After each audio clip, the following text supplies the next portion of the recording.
नमस्कार, स्वागत है आपका। हिंदी खबर देख रहे हैं आप और मैं हूं आपके साथ श्रेया दीक्षित। बुलेटिन की शुरुआत करेंगे। मुख्यमंत्री पुष्कर सिंह धामी का भ्रष्टाचार पर बड़ा प्रहार। हरिद्वार जमीन घोटाले में धामी सरकार की कार्रवाई सामने आई। 54 करोड़ के जमीन घोटाले में सख्त नजर आए सीएम धामी।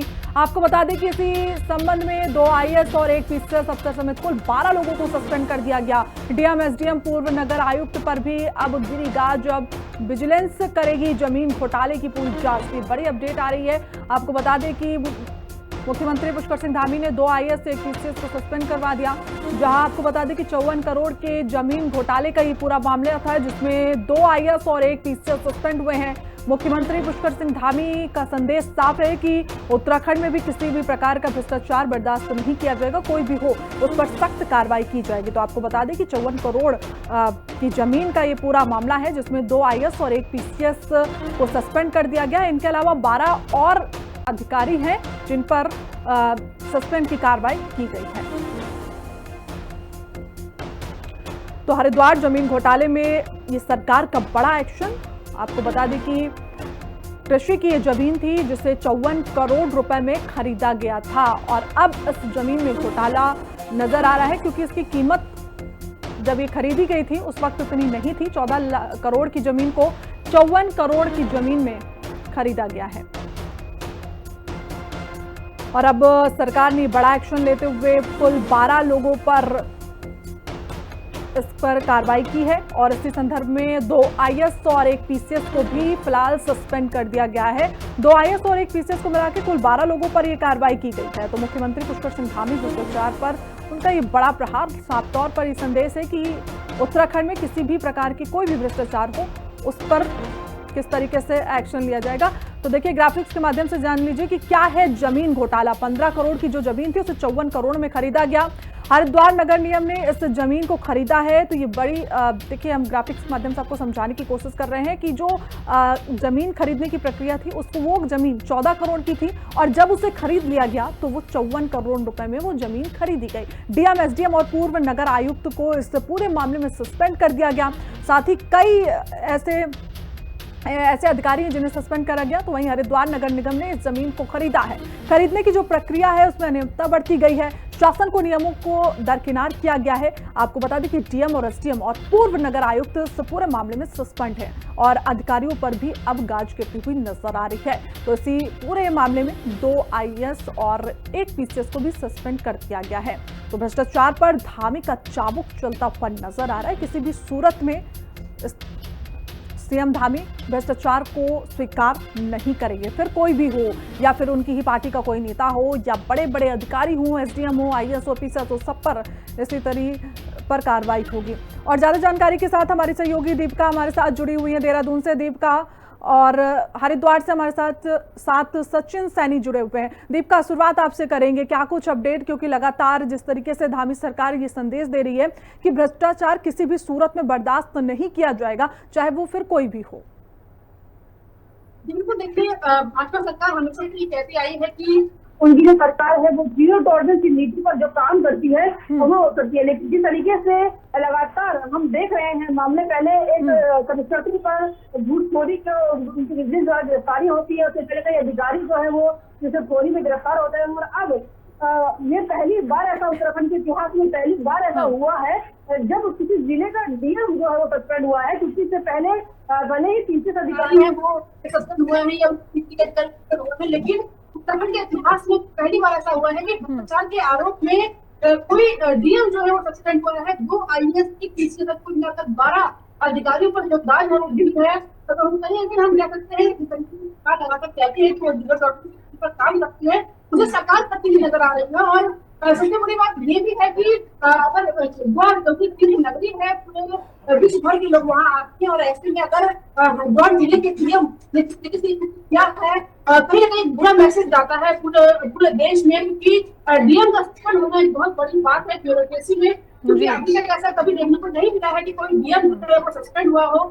लेकिन जिस तरीके से 15 करोड़ की जमीन को, नगर निगम की 15 करोड़ की जमीन को 54 करोड़ का दिखाकर जी डीएम ने बिना जो फाइल है उसे चेक की, उसकी अनदेखी करते हुए जिस तरीके से उसको साइन किया और आगे बढ़ाने का काम किया, तो जो मुख्य इसमें आरोपी हम कह सकते हैं कि डीएम ही है, क्योंकि डीएम एक ऐसा पद है जो जिसके हाथों में, जिसके ऊपर पूरे जिले का भार होता है, और ऐसे में जो पूरे जिले की जनता है उन पर डिपेंड होती है, और अगर जिले का डीएम ऐसा काम करेगा तो ठीक है दीपिका, देखिए हमारे साथ हरिद्वार से सचिन भी जुड़े हुए हैं। सचिन, जिस तरीके से ये बड़ी कार्रवाई हम कह सकते हैं, क्योंकि इतना बड़ा घोटाला था, उस पर ये बड़ी कार्रवाई की गई, क्योंकि डीएम को सस्पेंड कर दिया गया, आईएएस को कर दिया गया, पीसीएस को सस्पेंड कर दिया गया, लेकिन जो सवाल विपक्ष लगातार ये उठा रहा है कि ये इसमें सिर्फ डीएम, एसपी या डीएसपी या ये लोग शामिल नहीं हैं, और भी लोग हैं, यानी कि सरकार पर सीधा सीधा निशाना साध रहे हैं कि सरकार के कुछ बड़े नेता हैं जो इस पूरे मामले में संलिप्त पाए गए हैं।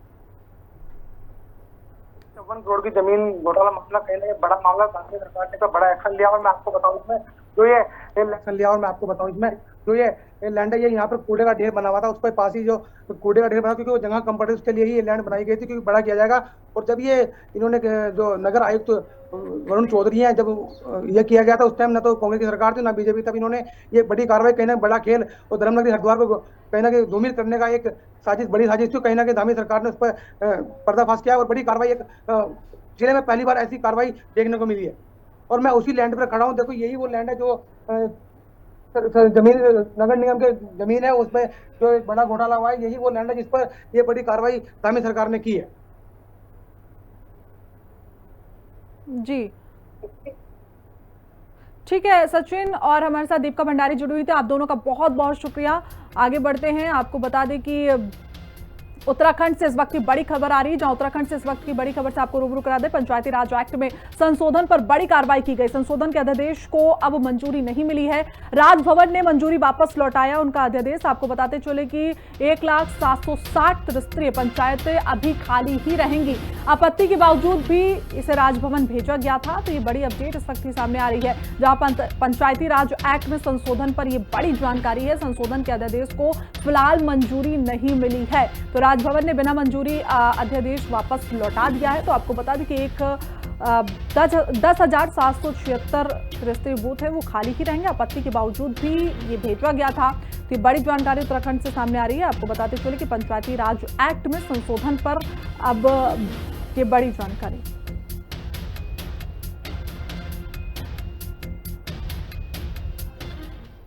तो सीधे हम आपको लिए चलते हैं मुख्यमंत्री पुष्कर सिंह धामी, जहां आपको बता दें कि डीम्स यूनिवर्सिटी का दीक्षांत समारोह में मौजूद है।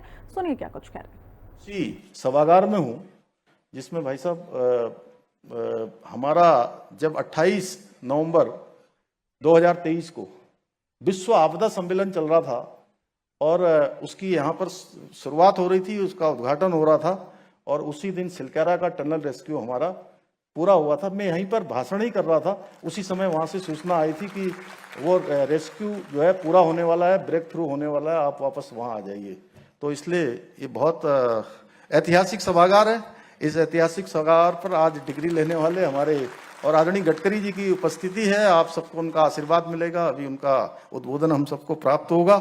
मैं आप सबको इन्हीं शब्दों के साथ हार्दिक बधाई देते हुए, विद्यार्थियों को उनके उज्जवल भविष्य की कामना करते हुए, और आदरणीय नितिन गडकरी जी का देवभूमि उत्तराखंड आने पर एक बार फिर से आप सभी की ओर से, अपनी ओर से स्वागत करते हुए, अभिनंदन करते हुए अपनी वाणी को विराम देता हूं। बहुत बहुत धन्यवाद।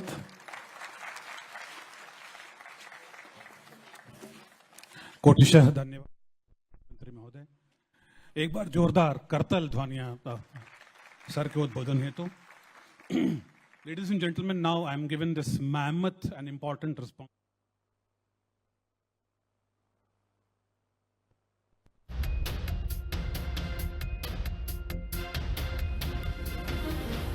Road transport and highways, Government of India is a visionary leader whose remarkable contributions have transformed the landscape of road and highways infrastructure development in India.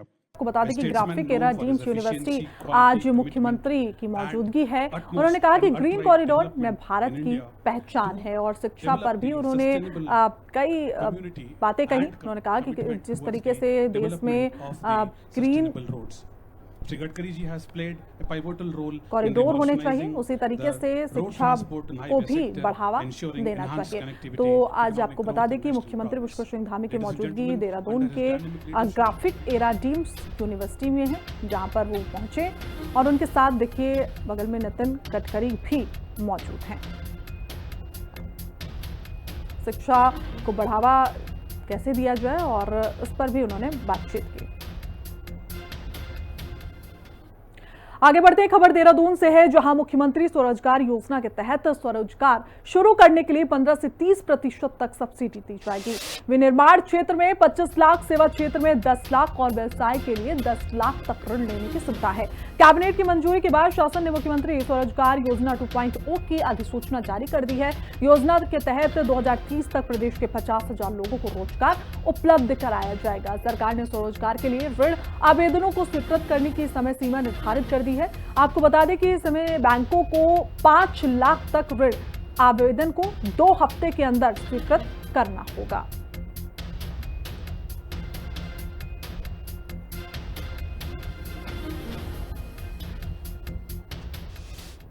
आगे बढ़ते अगली खबर धनोल्टी से है, जहां कैबिनेट मंत्री गणेश जोशी ने टिहरी के पत्थरखौल गांव पहुंचकर दुलेश्वर महाराज मंदिर में दर्शन पूजन किया। मंदिर प्रांगण में पर्यटन विकास समिति द्वारा आयोजित पारंपरिक मेले में शामिल हुए और स्थानीय लोगों से बात भी की। कृषि मंत्री गणेश जोशी ने कहा, उत्तराखंड की संस्कृति और परंपराएं हमारी असली पहचान है, जिन्हें आने वाली पीढ़ियों तक जीवित रखना हम सभी का दायित्व है। टिहरी जनपद के इस क्षेत्र में कृषि और बागवानी की अपार संभावना है। आज दुलेश्वर महाराज के प्रांगण में आयोजित इस मेले में आने का मौका मिला, क्योंकि हमारे तीज त्योहार और मेले हमारी संस्कृति के वाहक होते हैं और आज अपनी संस्कृति को जिंदा रखने का काम ये मेला समिति करती है। मैं मेला समिति के आयोजकों को शुभकामनाएं देता हूँ, बधाई देता हूँ। और जैसा कि मुझे बताया गया कि टिहरी और उत्तरकाशी का जंक्शन है, मैंने अपने सारे प्रशासनिक और विभागीय अधिकारी को मैं यहाँ पर लेकर आया हूँ और जो यहाँ के लोगों ने एक मांग की है, हम इस क्षेत्र को एग्रीकल्चर के रूप में और टूरिज्म के रूप में विकसित करेंगे, क्योंकि हमारी ये हॉर्टिकल्चर और एग्रीकल्चर की बहुत सुंदर बेल्ट है, यहाँ पर बहुत संभावनाएं हैं। खबर बाजपुर से है, जहां नेता प्रतिपक्ष यशपाल आर चीनी मिल गेस्ट हाउस में पहुंचे और चीनी मिल कर्मचारियों से मुलाकात की।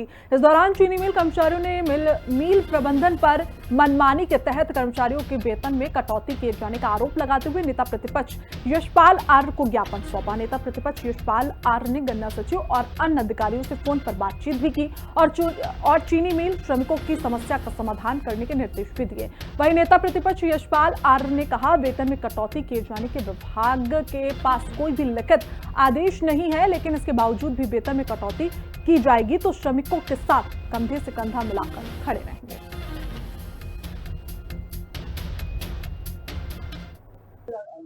बाजपुर चीनी मिल के हमारे जो मजदूर संगठन है, मजदूर भाई हैं, भाइयों ने अपनी व्यथा को यहाँ पर हमारे सामने रखा है। निश्चित रूप से बहुत ही दुर्भाग्यपूर्ण है। 2018 के एक निर्णय का हवाला देकर उस संदर्भ में हमारे कर्मचारियों का वेतन 4 माह से रोक दिया गया है। माननीय उच्च न्यायालय के जो दिशा निर्देश है, जो डायरेक्शन है, उसमें स्पष्टता नहीं है, रोकने के आदेश कहीं पर नहीं है। लेकिन सरकार की हठधर्मिता और प्रशासन की अकर्मण्यता की वजह से आज कर्मचारी आंदोलन करने के लिए बाध्य हैं। मैंने इसी संदर्भ में वेज बोर्ड का गठन करने के लिए जो सचिव हैं पंकज पांडे जी से बात की है। अल्मोड़ा मॉल रोड में सड़क किनारे बेहतर तीब खड़े वाहनों और अतिक्रमण से आए दिन जाम की समस्या बनी रहती है। एसडीएम सदर संजय कुमार के नेतृत्व में प्रशासन, पुलिस और नगर निगम ने संयुक्त रूप से अभियान चलाया। इस कार्रवाई में व्यापारियों और दुकानदारों में हड़कंप भी मच गया। इस दौरान अतिक्रमणकारियों और नो पार्किंग में खड़े वाहनों के चालान किए गए। आपको बता दें कि एसडीएम ने अतिक्रमणकारियों को सख्त हिदायत दी है कि भविष्य में अतिक्रमण पाए जाने और सख्त कार्रवाई अमल पर लाई जाएगी।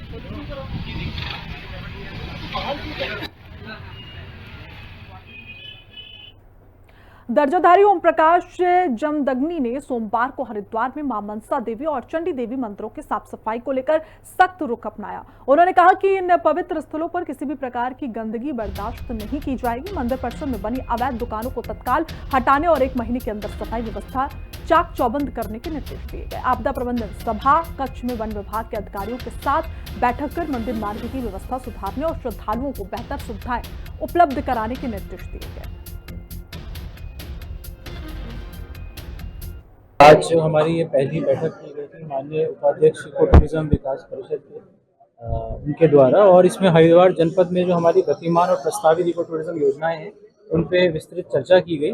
और माननीय जो हमारे उपाध्यक्ष महोदय उनके द्वारा कुछ निर्देश दिए गए हैं कि उनके द्वारा बताया गया है कि हरिद्वार उनकी प्राथमिकताओं में से रहेगा क्योंकि वो खुद हरिद्वार से है। और 2-3 जो हमारे झिलमिल झील और हमारे जो नगर वन की योजना है उनके लिए उनके द्वारा निर्देश दिए गए हैं कि इसको वृहद स्तर पर इसकी परियोजना बनाई जाए और इसमें जो भी वित्तीय आवश्यकता होगी उसके लिए वो व्यक्तिगत रूप से भी राज्य सरकार से अनुरोध करके प्रयास करें। आज विभागीय बैठक ली है। इको टूरिज्म के संबंधित अधिकारी और डीएफओ और सभी रेंजर और वन विभाग के सभी बड़े अधिकारी बैठक में उपस्थित थे। मैंने सख्त निर्देश दिए हैं, मनसा देवी और चंडी देवी पर गंदगी बर्दाश्त नहीं होगी। मनसा देवी पर, चंडी देवी पर अवैध दुकानें बिल्कुल बर्दाश्त नहीं होगी। मैंने अधिकारियों को निर्देशित किया है, आप स्वयं जाइए, निरीक्षण करिए, मौके पर जाइए। मुझे जाने की आवश्यकता ना पड़ेगी, यदि मैं चला गया तो ठीक नहीं रहेगा। आप मनसा देवी के पास हजारों लाखों रोज प्रतिदिन जाते हैं, यदि आप वहाँ की व्यवस्था ठीक नहीं करा सकते हैं तो आप क्या कराएंगे। तो मैंने आज अपनी नाराजगी व्यक्त की है। दिनेशपुर कार्यालय से जरूरी दस्तावेज गायब हो जाने से गुस्साए अधिशासी अधिकारी ने पुलिस को तहरीर देकर कार्रवाई की मांग की। 2019-20 में नगर के कूड़ा निस्तारण के लिए नगर पंचायत ने नगर से 3 किलोमीटर दूर एक जगह किराए पर ली थी। इस मामले को लेकर नगर निवासी एक व्यक्ति ने कुमाऊं कमिश्नर कार्यालय में शिकायत दर्ज कराई, जिसके बाद वर्तमान अधिशासी अधिकारी ने जब नगर पंचायत में तैनात कर्मचारियों से उसी मामले की फाइल तलब की तो पता चला कि फाइल गायब है, जिसके बाद अज्ञात के खिलाफ तहरीर देकर कार्रवाई की मांग की गई। 15 मई को माननीय कमिश्नर साहब के यहाँ से हमारे पास एक व्हाट्सएप मिला था जिसमें श्री रंजीत मलिक द्वारा शिकायत की गई है कि वित्तीय वर्ष 19-20 में किराए पर जमीन लेने के लिए घोटाला किया गया है। इस तरह की शिकायत की गई थी, जिसको लिए कमिश्नर साहब ने सुनवाई के लिए हमें 17 तारीख को बुलाया गया था। मेरे द्वारा उक्त फाइल को संज्ञान के लिए कर्मचारियों से फाइल को मांगा गया तो उनके द्वारा अवगत कराया गया कि फाइल कार्यालय में मिसिंग, जिसकी मेरे द्वारा काफ़ी ढूंढने के बाद कर्मचारियों के एफआईआर करा दी गई है पुलिस में और उस पर जांच जारी है। रुड़की पहुंचे राज्य आपदा प्रबंधन राज्य मंत्री विजय रोहिला ने मानसून सीजन को देखते हुए संबंधित विभागीय अधिकारियों के साथ बैठक की, जहां अधिकारियों को आपदा प्रबंधन से जुड़े आवश्यक दिशा निर्देश भी दिए गए। इस दौरान राज्य मंत्री विजय रोहिला ने कई क्षेत्रों का स्थलीय निरीक्षण कर जल भराव की स्थिति को परखा और जल निकासी और नालियों की साफ सफाई के लिए 1 सप्ताह के अंदर सभी नालों की साफ सफाई दुरुस्त करने के निर्देश दिए।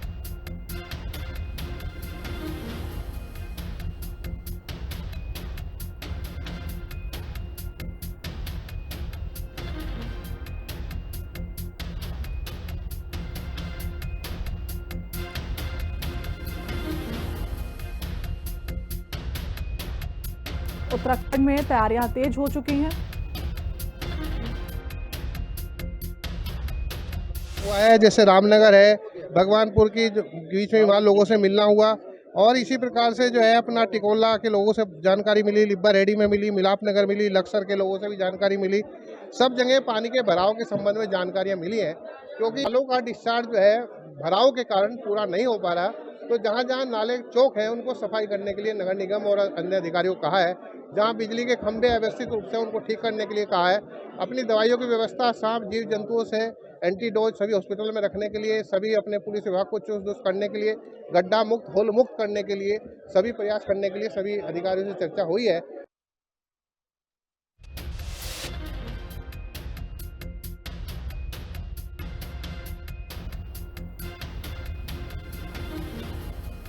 मॉनसून से पहले देखिए उत्तराखंड में तैयारियां तेज हो गई हैं। आपको बता दें कि इस बार मॉनसून एक हफ्ते पहले ही दस्तक दे देगा।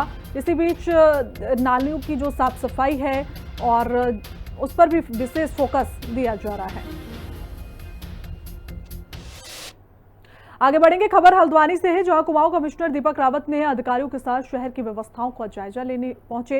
इस दौरान कई हॉस्पिटल, मॉल और बड़े दुकानदार द्वारा पार्किंग की व्यवस्था नहीं करने और सड़क को पार्किंग बनाने पर अधिकारियों को संस्थाओं के खिलाफ कार्रवाई करने के निर्देश दिए गए। तो आपको बता दें, कुमाऊं कमिश्नर दीपक रावत ने कहा कि संस्थाओं के पास पार्किंग नहीं है या पार्किंग होने के बावजूद भी सड़क पर पार्किंग कर रहे हैं, उनका चालान किया जाए। कुमाऊं कमिश्नर तिकोनिया स्थित एक नवनिर्मित कॉम्प्लेक्स पर भी पहुंचे। अधिकारियों से कॉम्प्लेक्स संबंधित नक्शा और जरूरी कागजात दिखाने को कहा, तो अधिकारी जवाब नहीं दे पाए।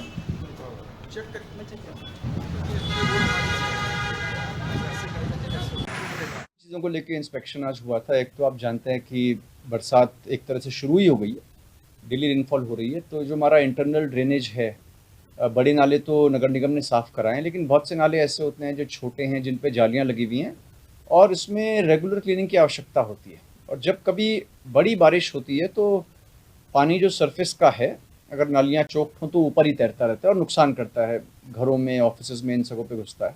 तो एक तो नगर निगम इसको रेगुलरली साफ़ करे, कोई दिन तय कर दे। जैसे नैनीताल में तो मैंने वेडनेसडे का दिन तय करवा दिया कि हर बुधवार को जालियाँ खोल के सफाई होगी, तो वैसे ही नगर निगम हल्द्वानी भी इसमें कोई स्टेप ले सकता है। दूसरा एंक्रोचमेंट्स को लेके था। एंक्रोचमेंट्स पे हम नॉर्मली जब बात करते हैं तो कई बार परमानेंट एंक्रोचमेंट्स की बात करते हैं, कई बार कोई आसपास दुकान लगा के बैठा है उसकी बात करते हैं, लेकिन एक और तरह का एंक्रोचमेंट है, वो ये है कि जहाँ पे पार्किंग्स मौजूद हैं, पार्किंग्स का प्रोविज़न किया गया है, लेकिन उसके विपरीत पार्किंग्स का या तो इस्तेमाल नहीं हो रहा है या फिर इसलिए इस्तेमाल नहीं हो रहा है कि आगे जाके उसका डाइवर्जन हो सके।